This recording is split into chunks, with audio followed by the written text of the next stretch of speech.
SEED stands for Seeking Educational Equity and Diversity. It is a national program that's been around for about 32 years or so, started by Peggy McIntosh from Wesley College. And what SEED really is it's a diversity seminar that is much different than anything I've ever been a part of in my life. We study what we call the scholarship on the shelves and scholarship of ourselves. And the difference between that is we have like current literature that we follow through like race and gender and sexual identity and ageism and all those kind of things.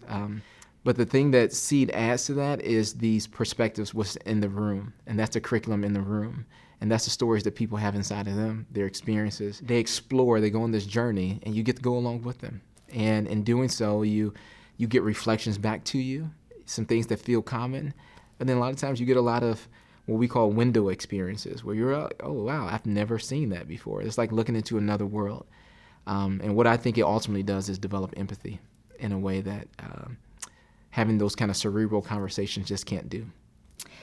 I love that it's made me look deeper at my own life and the way that I was raised in my own journey through life. And through understanding myself better, I feel like I've gotten a better look at the world around me.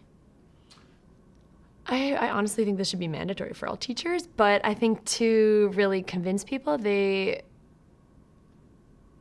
if you're really open-minded about growing, and as an educator, you need to be open to continuous lifelong learning, then this is an experience that you really can't go without, because it helps you understand yourself and your students and your parents and the community that we're in. So I would say, this is really important stuff because it puts your child and yourself in context with the rest of the community, and not all, the kids that, are in the school, are coming from the same place or have the same experiences. Same thing with families.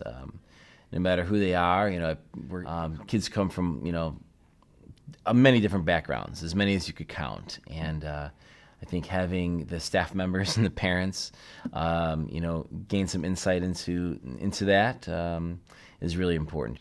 What I love most about SEED is that it gives you an opportunity to just kind of stop and reflect and do some self reflection. I don't spend a lot of time thinking about me and things from my past, and I think it made me more open to hearing a lot and learning about other people's.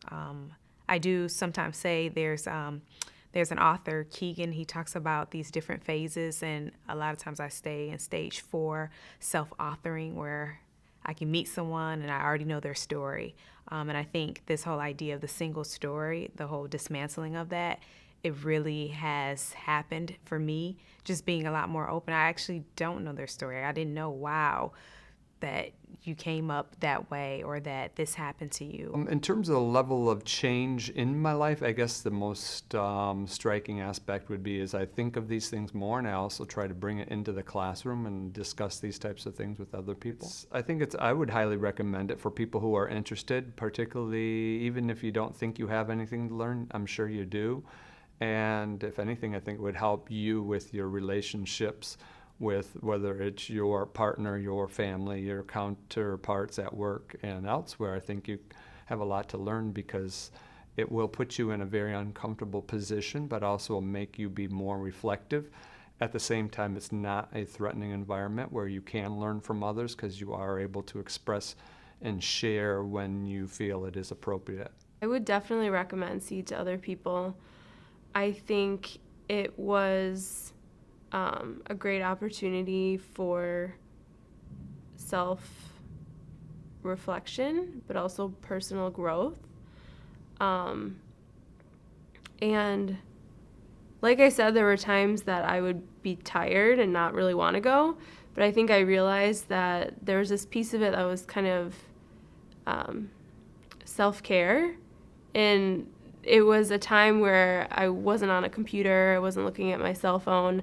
I was really just present with the people that were in SEED and taking that time to do something for me and something for my school community, which I think is a really cool part of SEED that I wouldn't have thought would have come out of it. I've always been interested in social justice and the community aspect of teaching and of the world, but I never expected to be quite so impacted by it and so fired up about it. I'm really excited to see where it leads me, even after the program and continuing on.